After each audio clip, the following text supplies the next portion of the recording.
I'm 26F, and for most of my life, I was the family's afterthought. My older sister, Laura 29F, was the golden child. The kind of person who walked into a room and immediately had everyone's attention.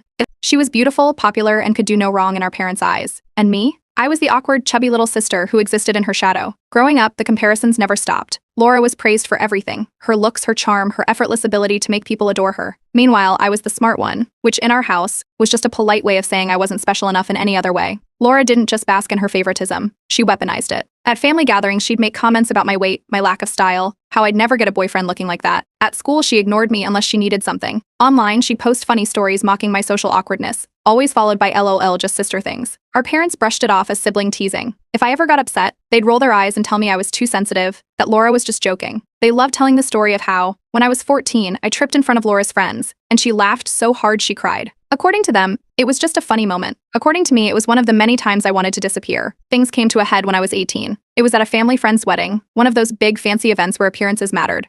I had finally worked up the courage to wear something I actually liked instead of blending into the background. A dress that fit well, shoes that made me feel confident. I wasn't the prettiest girl there, but for once I felt good about myself. Then Laura saw an opportunity. In the middle of dinner, loud enough for the entire table to hear, she joked that I looked like I was trying too hard. She went on about how she should have helped me pick something more flattering, how I was brave for wearing heels with my stumpy legs. People laughed, some awkwardly, some genuinely amused. I wanted to crawl under the table. That was the moment I decided I was done. Done being the joke, done being Laura's punchline. I spent the next several years rebuilding myself from the ground up. I lost weight, not because I wanted to be skinny, but because I wanted to feel strong in my own body. I worked on my confidence, my style, the way I carried myself. I threw myself into my studies, networked like my life depended on it, and carved out a career in an industry I loved.